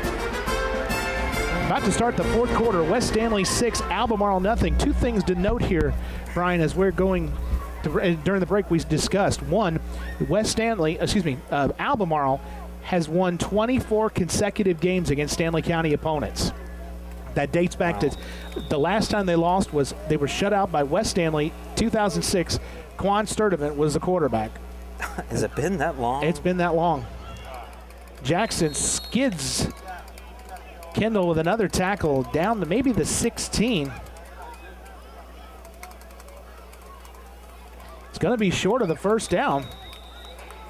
Only a gain of about 2 to bring up 4th and 2. And West Stanley looks like they're going for it.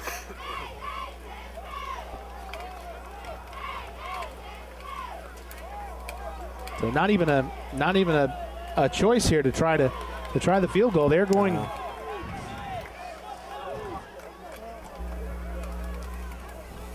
Fourth and 2 from the 17. And now we have, what do we have? I think we have a timeout. And West Stanley will call their second timeout. We'll take one as well. We'll be right back. So 4th and 2 from the 17. It's actually, I say 2, it's probably a little more like 1.5. Big play here for West Stanley, deciding to go for it. On 4th down, Jackson off the left side. He does not make it. A.J. Standback led the charge. 5 different Bulldogs in on the play, including Mikal Kendall. Yeah, so the defensive Albemarle holds them, and they got possession with 11:06 left. 3-yard loss, too. Yeah. Insult to injury. Another streak that Albemarle has is in jeopardy at this moment. Albemarle has not been shut out in a game since 2007 when Mount Pleasant beat them. I don't even know how many games that is. It's well over 100. Wow. So they don't want to make 8 years long. Make that happen tonight. They want to get some points on the board. Graham this time on 1st down gets a couple of yards, gets hit hard by Cameron Brown, and I believe maybe 42 Washburn.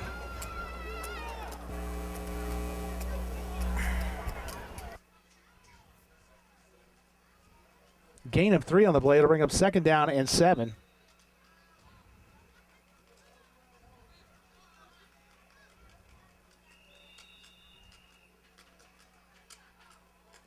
And now we have a timeout. I believe we have, I don't know if somebody called time. Oh, we have an injured player I see now. And I can't quite see who it is. It looks like it's one of the linemen. Yeah, I got him on side view. I can't get his number.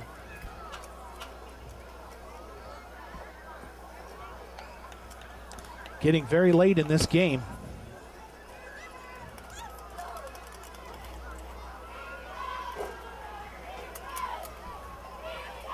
This could possibly be a head injury. And they're looking at head or neck or trainers on right now. Let's do a quick stat update while the trainers take a look at that player. Jackson, 20 carries, but 79 yards. Joseph Isaguirre has 6 carries, 51 yards. West Stanley now has 29 carries for 128 yards as a team, averaging 4.4 a carry. Through the air, they are 5 of 13 for 40 yards and 2 interceptions. On the other side, Albemarle is a team 49 yards on 27 carries, and Bird 1 of 4 through the air for 47 yards. So the Albemarle offense has not been able to do a lot in this game. But the defense is keeping them in there. The defense is keeping them in it. They've a scoreboard set. overcome two turnovers, and that's number 77 that was injured, and that could be a big loss. It's Khalil Davis. Davis is a big part of that offensive and defensive line for Albemarle.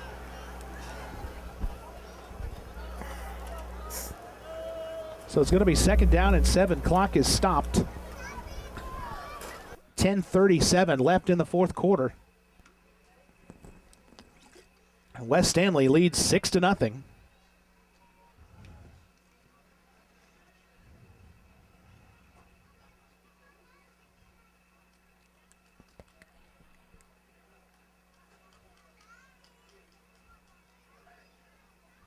Still, now do we have another injury, Brian?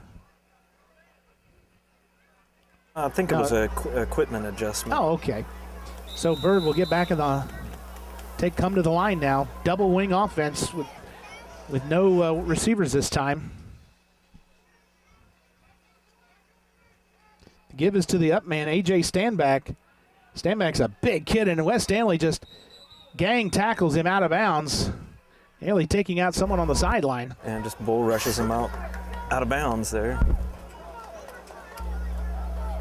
They'll give him progress to the 27. I'll bring up 3rd down and 3.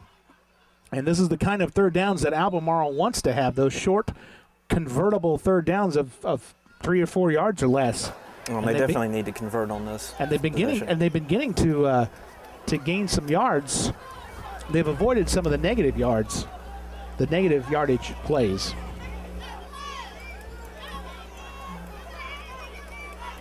Toss this time to Moon. Moon is out of bounds at the 33-34, but he's got a first down.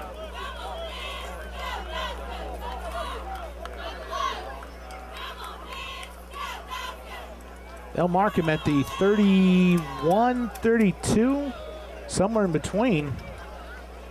And they're going to give him a first down. They're just now moving the chains. He was like, yes, that's the first down. So 1st and 10 from the 31.5. Clock continuing to run. They haven't started it back up yet with 10:04. Stopped at 10:04. Well, he went out of bounds. That's why the clock stopped. Yeah. That's right. You're right. 10:04 left in the third. Bird on a keeper around the near side. Goes down. Oh, they're calling for a face mask, and they get a flag. I think Cameron Brown may have gotten him with a face mask. Yep. That'll tack on 15 more. Yep. He actually lost. The loss was about a yard, but the penalty will be a first down. Ball goes all the way out to the 45, excuse me. So 15 yards and an automatic first down. The penalty starting to rack up against West Stanley. False start complicated one drive. And now a 15-yard face mask, and the Bulldogs have shifted a little of the field position and are now out at the 45. Getting close to midfield. Oh, another fumble on the snap. Ball is still being fought for. And I think Bird has it. It's a fight between Bird and Adam Slaughter, and they're just sitting there trying to rip it out of each other's hands. But it will stay in the possession of the Bulldogs. No gain on the play. Maybe a half a yard. Brings up 2nd down and 10.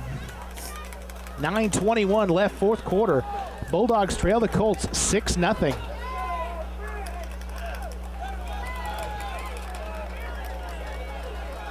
They have 12 men on the field, and now Stanback comes running off the field. Just in time. Moon is hit immediately in the backfield. For loss about 3 on that one, Charles. And it was L.J. Chambers.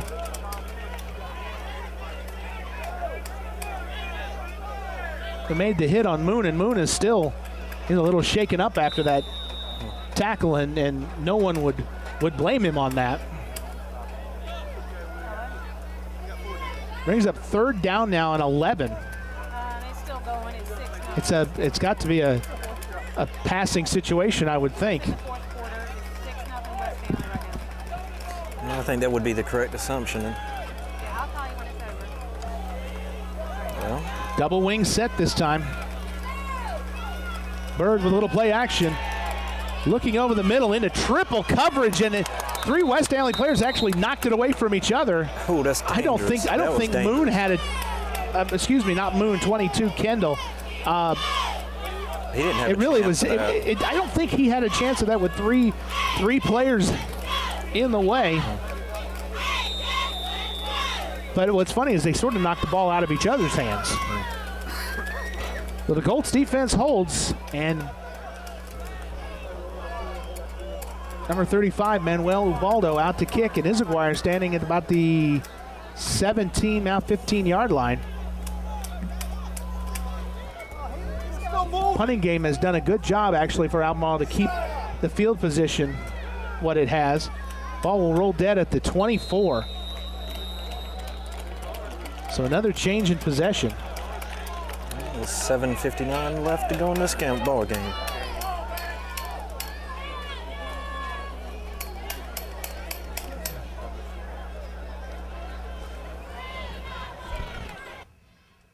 So just under 8 minutes left in this ball game. And that'll be 1st and 10 for the Colts. I think they have 1 timeout remaining.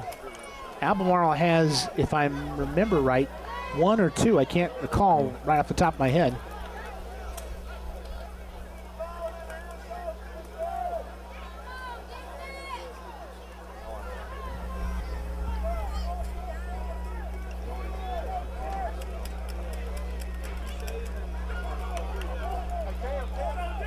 Shotgun set this time. Fakes to Jackson, now looking to throw over the middle. Incomplete, there was a little contact perhaps. Graham was right with number 10, Wahlberg, step for step. Yeah, I guess it was just incidental. And they were both making a play on the ball, so. Bring up 2nd down and 10. And I'll be honest, Brian, I'm not sure that you want to throw any incompletions. You're just saving the Bulldogs a little time. The Colts need to get the clock back moving. Start working that clock, but I'm sure they're being up anxious. 6-0. I mean, they're anxious and wanting to put points on the board. Absolutely. Right, because that's not exactly a safe lead. Oh, no doubt. But Jackson is going to lose yards again. Chris Little this time. He came up. He's coming up a little lame on one of his feet. Looked like an ankle possibly.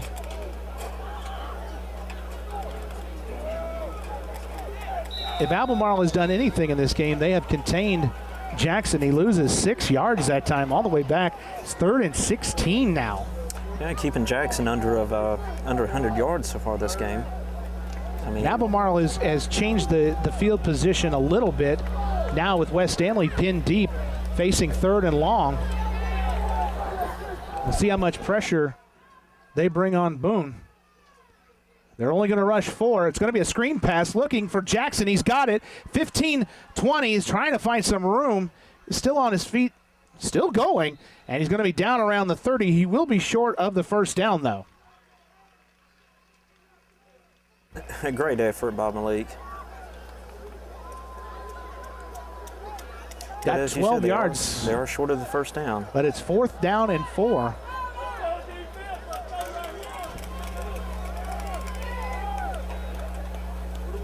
Yeah, definitely no brainer. You're going to have to kick this one away.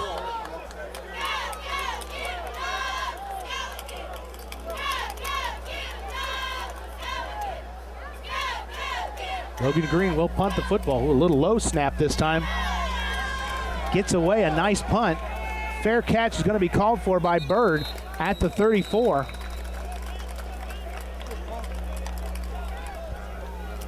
There's another change of possession. 6:48 to go in this game. Fast game, fast game.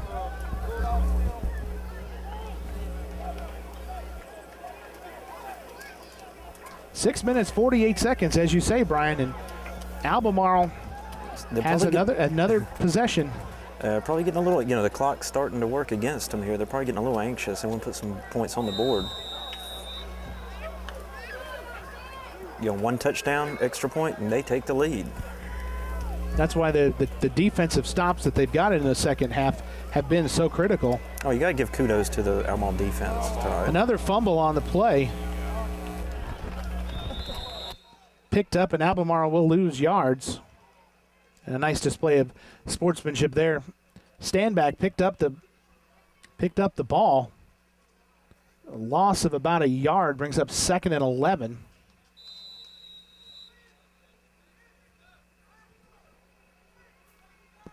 There have been some problems with Albemarle on those exchanges. I don't think it's something they're doing intentionally. I may have to find out about that. They may be. I don't think so, though.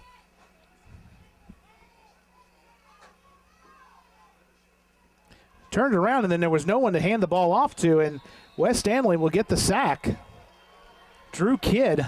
I think he got the ball. Number 51. He didn't. Well, they're going to rule it that he did not. They lost 3 yards. The coaches up here were getting pretty excited about that. Certainly were. For a moment. It brings up 3rd down and 14, and Albemarle will call a timeout. We'll take as one as well and be right back.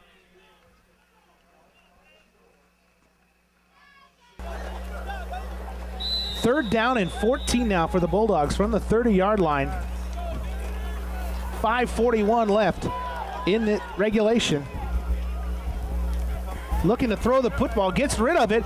Up for grabs, it's incomplete, knocked away. That saved the play, and guess who? Joseph Izaguirre made the break up. He's all over the place tonight, folks. And literally that ball was right in the hands of the receiver, and it brings up 4th down.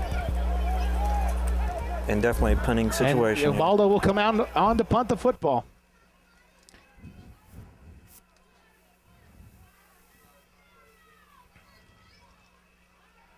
In this game, Albemarle's offense has just not been able to move the football much.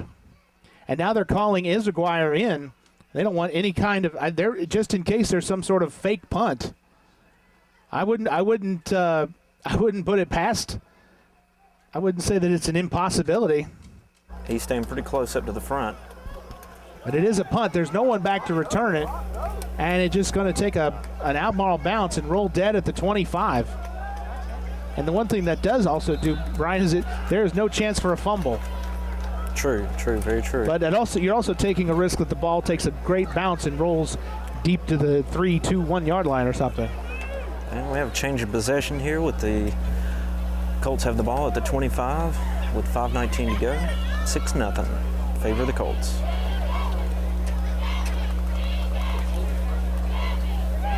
Albemarle has, I believe, 2 timeouts left. I believe.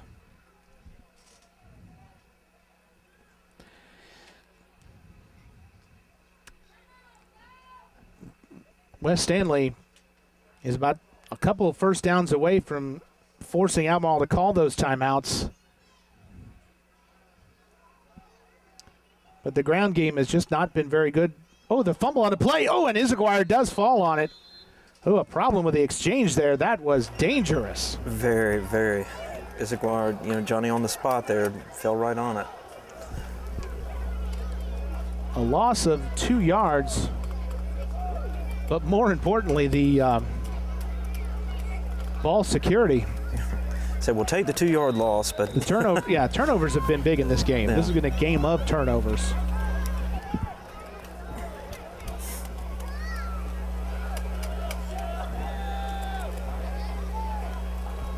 Izaguirre is in the backfield, along with Cameron Brown as the H-back, taking all the time that they can. 2nd down and 12. Going to toss it to Izaguirre. He cuts around one blocker, tries to get to the corner, never does. I think that might have been Michael Kendall. He might have picked up a yard. But if he went out of bounds, it stopped the clock. They're going to give him 2 yards. The clock is still running for he must have been down in. He must have gone down, and that is a break for the Bulldogs. It's not a break for the Bulldogs, excuse me. I know what I meant. I said it backwards. So I'm not the only one tonight. No, you're not the only one. I had a senior moment. I'm very sorry. Getting old. Yeah, we're getting old.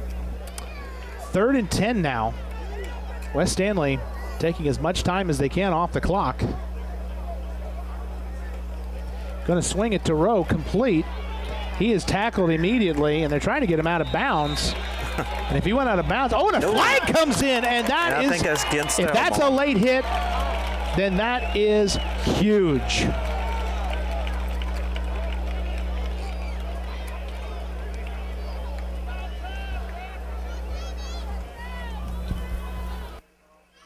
If it's a dead ball foul, it's a personal foul against Albemarle, and that will result in a 1st down.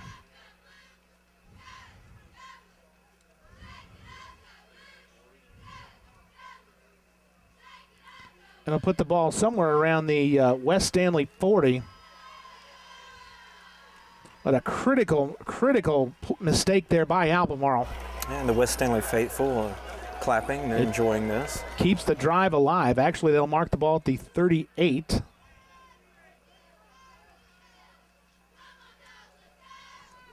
It'll be 1st and 10 for West Stanley, and they have 3 more downs to run some clock.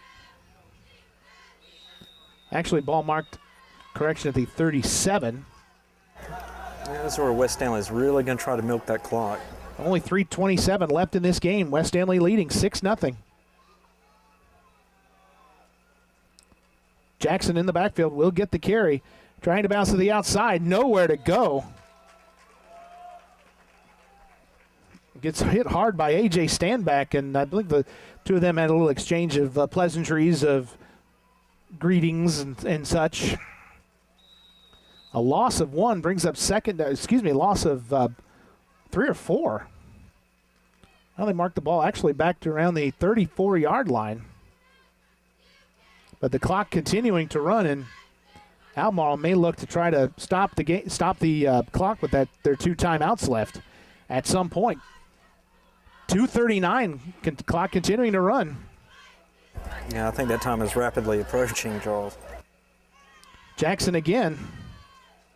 Albemarle's trying to tackle the football, of course. Gain of maybe 2 yards, and now we get a timeout. It'll be 3rd down and about 11 when we come back on Stanley County Monday Night Football.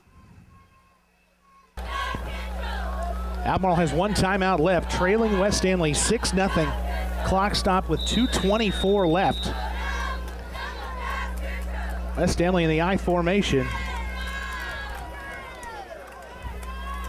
Jackson with a carry. Not much of a gain, maybe 2 more yards. And it'll bring up a punting situation.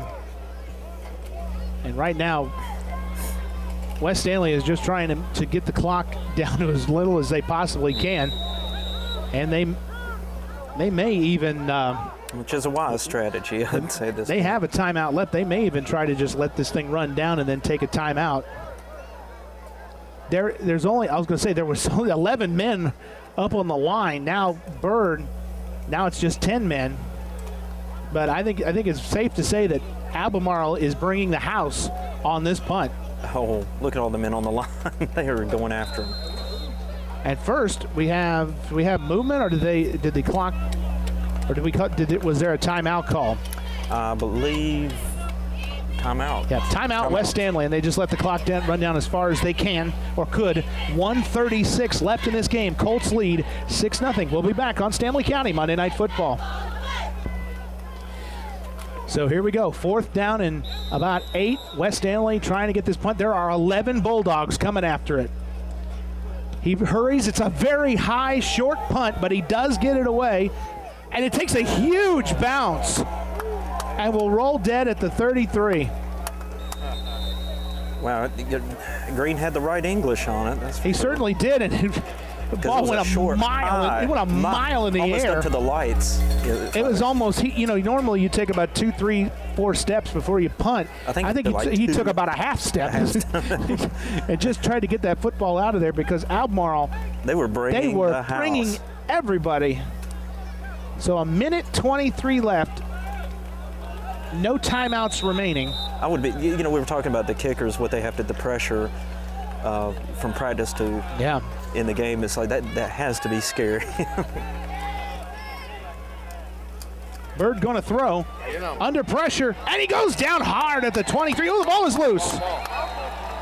No, they're going to rule him down by contact, 2nd down. He's getting up very slowly. Well, there are several players getting up very slowly. L.J. Chambers, as well as I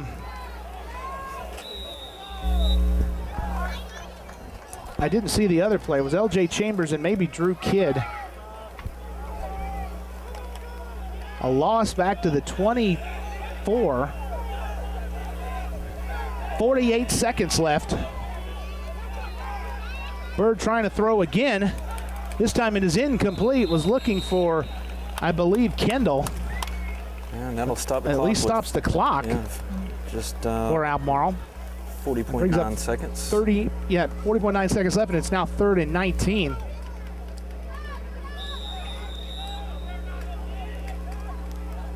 Again, we stand on the precipice of history on 2 different fronts. Could this be the time for one of those breakaway plays we've been talking about all night? If Albemarle is going to, It better be now. This is the time.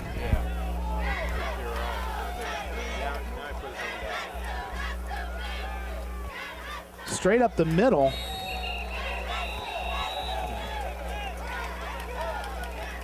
Aquan Graham. Oh, that was pretty conservative. The clock continues No to run. gain, and it's fourth 25 down. seconds. 25 seconds left. Last play for Albemarle, 4th and 19. Bird looking to throw. He's got a man open. It's complete at the 35, but it's well short. And I believe that would do it, folks. Kendall made the catch at the 35. It was only an 11-yard gain, though, and the Colts take over.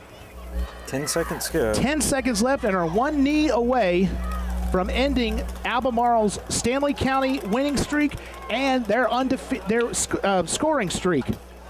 Albemarle has not been held shut out in a game since 2007. A streak, like I say, of well over 100 games.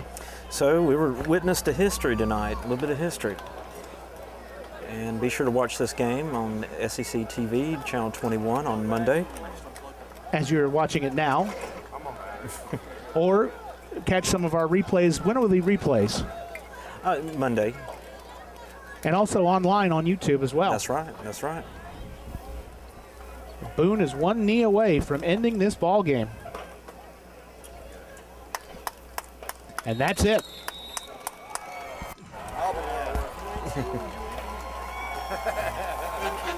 Your final score, West Stanley 6, Albemarle nothing.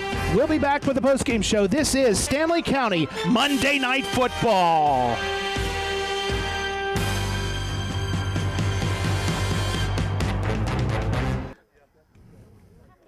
We're here on the postgame show on Stanley County Monday Night Football with Joseph Izagara. I'll get it right once. I got it right finally. Who is our player of the week. Joseph, let's talk a little first about the touchdown run. You had a couple of big runs on that drive, but just talk us through that play. The touchdown, the first touchdown we scored, and the only touchdown. Yeah. We were trying to smash it up, get in there quick, trying to get them tired, and it worked. Just pushing it through, fighting through the tiredness, fatigue, and it managed to work. Defensively, you guys first team to shut out Albemarle since 2000. Mount Pleasant did it in 2007.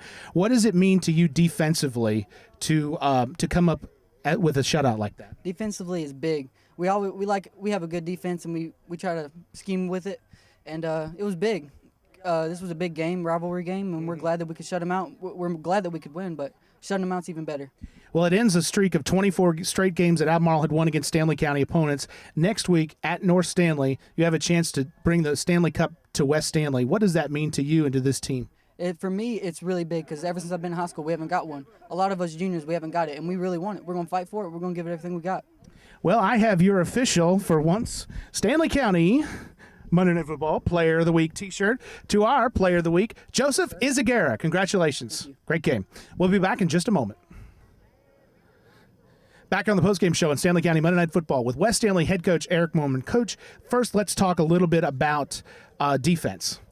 Shutting out Albemarle, they have not been shut out since 2007 in a streak that goes well over 100 games. Talk about your team's defense tonight and how you were able to shut down Albemarle. Overall, all week the guys came out. They worked hard each and every day. They were focused on what the coaches wanted them to do. All the defensive coaches, Coach Edwards, Coach Mooney, Coach Osborne, we all put a good game plan together, and the kids came out and executed. They were disciplined. They did what we asked them to do, and they played 4 quarters, and that's what it took to get a shutout tonight. It was a hard-fought victory. Yes, sir. Absolutely. Talk a little bit about the touchdown. Izaguirre, he is a terrific athlete. We saw last week what he did on the punt return just to get 20 yards. Talk about him and his efforts tonight. Well, the funny thing about it, he actually came to me today in my office right before we walked out. He said, "Coach, I'm gonna make some plays for you tonight," and I'm glad he did because we needed him. He stepped up. Malik Jackson actually went down, and Joseph, he stepped in and made a lot of big plays for us. He's going to continue to do it because we're going to look to him to make plays also with number 33 Malik. I'm very excited for that kid because I like it. We're going to compete, and that's what I want him to do. Tonight's win ends a 24-game win streak that Albemarle had against Stanley opponents, and more importantly, it takes West Stanley one step closer to winning the Stanley Cup that you could do next week at North Stanley. How big of an achievement would that be for you in your first season and for this team? Overall, pretty much, I tell the kids each and every week, we have to enjoy a victory tonight, and then I don't care if it's North Stanley, I don't care if it's whoever we're going to play, we move on to the next game and we prepare for it. We'll get focused, we'll learn what we got to do on defense and offense, and we'll be ready to go. But like you said, it's just the preparation. Our kids understand it, and it's not all about the other team that we're playing against, or it's all about us knowing what we have to do and executing the game plan. And so, we come out next week, it'll be another hard-fought game. Yeah. Yes, sir. Coach, congratulations on the win tonight. Yes, sir. Thank you. We'll be back in just a moment. Back on the postgame show on Stanley County Monday Night Football. What a historic night this was. West Stanley 6, Albemarle nothing, ending 2 different long streaks in Stanley County football history. Next week, we get our first look for this season at Antonio Williams, the standout running back for North Stanley High School, as the Comets will host West Stanley, and West Stanley has a chance to wrap up the Stanley Cup with a win at North Stanley. For my partner, Brian Carter of Carter Video Services, I'm Charles Curcio. We'll see you in the Tuesday Stanley News and Press for tonight's game, since we're taping Saturday, and we'll see you next week at North.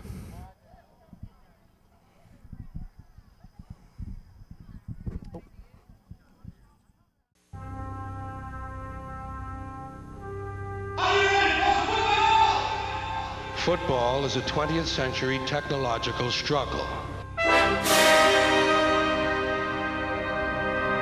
And what I seen was this whole raft of people a-setting on these 2 banks and looking at one another across this pretty little green cow pasture. Football has hitting, clipping, spearing, blocking, piling on, late hitting, unnecessary roughness, and personal foul.